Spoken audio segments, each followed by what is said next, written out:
The housing crisis is very basically people from this area being unable to choose to live at home, so being priced out of the market completely. Here is because of second homeowners, holiday homes, holiday businesses, Airbnb.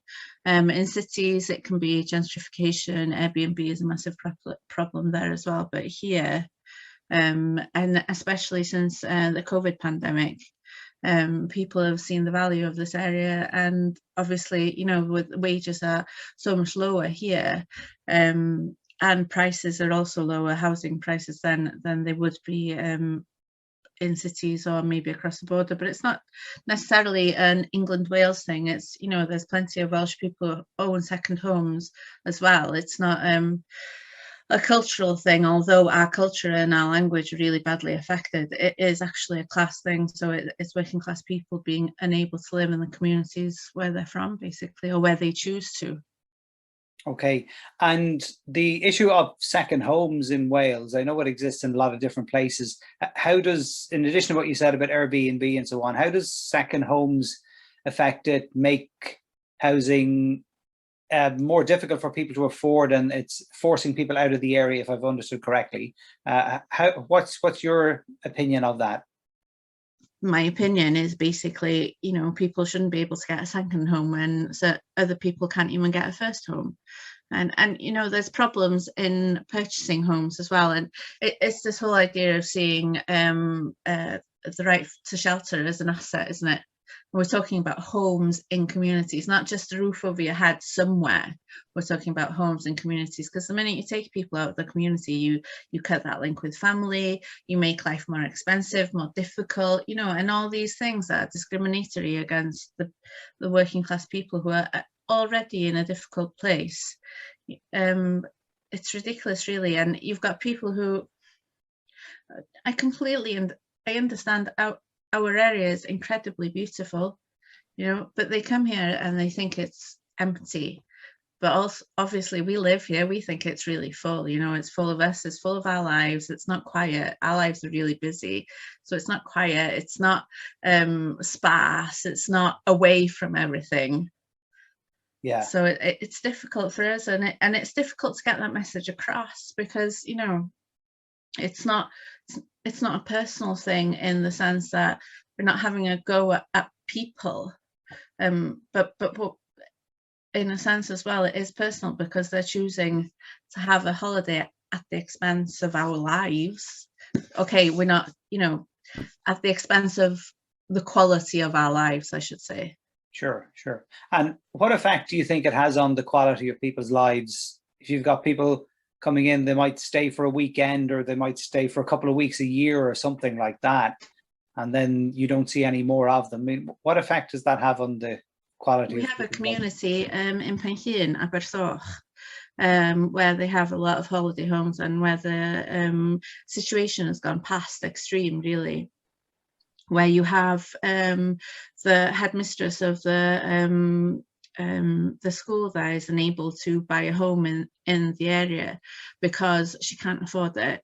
But because she's a headmistress, she's on wages that are too high to allow her to get help from the council or whatever, you know. So the imbalance there, it's a really clear imbalance. But on top of that, she's risking losing her job because there aren't enough children in the area to keep the school going in winter, because there are so many second homes there. So it really, it's extracting the heart out of the community. It's not a little thing. It's not, we're not being extreme, and we're not exaggerating when we're saying these things, but we're seeing our communities die.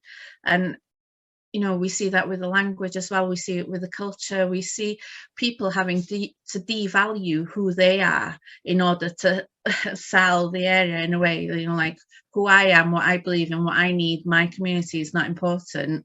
And what's important is that you get to come here for 2 weeks holiday in the year. Well, right. You know, it's heartbreaking. It's not just sad, and it's not just, it's heartbreaking, you know. And have you found that people are speaking less Welsh, or there's people moving into the area who don't speak Welsh, and that's having an effect Yeah, on the that's definitely. The number of Welsh speakers in Gwynedd goes down every time they do a census, and yeah, that's definitely part of it. I mean, here specifically, the Welsh language might be an issue, whereas it might be different in other areas. But for sure, what is the same in every area is, even if it's not language, it's culture. So, and it's history, and it's an understanding, it's an innate understanding of a place, you know? Yeah. Because you're losing the roots of people in places, the whole idea of that place, except for it being an asset or an empty space or a very something just to use, you know. The idea of it being anything other than that, being something living, just goes, doesn't it? Okay. And I know Undad have written and done some work in the area, researched it as well. Do you guys have a campaign going at the moment, or is there is there any action that can be taken against this to reverse it or stop it and to promote the community? So we've got an article on the blog that that was written about a year ago now, and there was a lot of work went into that to have a think about you know, about it properly. And we've got a couple of articles on the blog as well about the link of language to space and place and that kind of thing as well. But where Undad comes from is, you know, let's look at this issue, and it is a crisis, but let's understand it as a crisis of discrimination against the working class and an oppression against the working class. And let's bring the people from across Wales, from every community together, and because it is a crisis across the whole country, you know, and it's a devaluation of people and who they are and what they are, and that's a massive issue. And we have a campaign frittering in the background, as it would, and hopefully that's going to come to the forefront now. There's a lot of stuff happening with other organisations, Cymdeithas yr Iaith. I went to a meeting last night. I'm a town councillor in Pwllheli as well.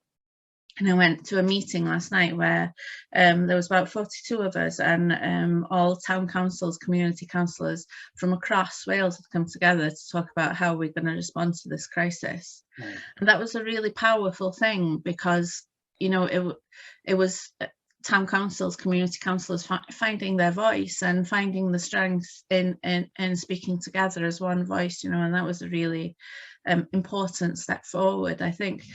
The sad thing about it is that it's such a crisis that it's pushing everybody to speak now. It's such a crisis. Last year, I think 40% of the houses in Gwynedd were sold as second homes. But, you know, 30% of our children are living in poverty. So it's the clash and the extreme, how extreme the difference is between the people who have and the people who don't have in this community now, you know. Right. Yeah, the possibly it's the same article you're talking about. I read it on your site. It would have been in July last year. It was a very extensive article. There was a lot of information, a lot of good information in it. One of the things that's in it is that it says that housing, and this wouldn't be particular to Wales, this is happening in a lot of places, that housing is being treated as a commodity or an investment as opposed to a right. So that means it's been pushed away from people's reach. The policy, the Welsh government, like the UK government, are pursuing a neoliberal policy. Is that something that needs to be tackled, or that can be tackled? Yeah, absolutely. It's a way of gaining that recognition. Shelter is a human right, but also we're looking for something a bit more than just shelter as well. You know, it's homes, not houses, if you see what I mean. It's everyone should have a right to a home, because a home is something that's more holistic than just a house, an asset, you know. A home is a community, it's linkages, it's understanding, it's support, it's infrastructure, it's all those things. Because, you know, if we can build homes for our communities and for our people, and we can build it from there, we're going to have a much healthier nation at the end of the day, you know, instead of having a nation of people struggling, which is what we have here in Wales. Because most often although not completely. The people who are coming in who are wealthier or better off are coming in from the big cities, which happen not to be in Wales. So you have a large population of Welsh people who are struggling at the moment, you know. Yeah. Now you mentioned also you're working with Cymdeithas Iaith. I think, is that on the Human Dam project, the Human Dam protest they have, but there's probably other projects as well. Yeah. Yeah, so there's a rally on the 10th of July that Cymdeithas Iaith are organising called Nid yw Cymru ar werth, Wales is not for sale. And it's that Human Dam, yeah. So having people stand across at Tryweryn Dam. We're hoping to organise people to walk to the rally in the first place as well. So hopefully it'll take even more space than the rally as well. Okay. So yeah, there's a rally there's a smaller protest in Penllyn tomorrow, actually. There's a group of people who call themselves Hawl I Fyw, Hawl I Fyw Adra, which is the right to live at home. And they're doing a rally through the different communities in Penllyn tomorrow. There's a group down in the south as well, which is trying to put together a charter for homes. So, you know, it's that one's quite interesting because they're not coming from a language perspective, like the Cymdeithas one. They're actually coming from a different perspective to that. So that's quite interesting.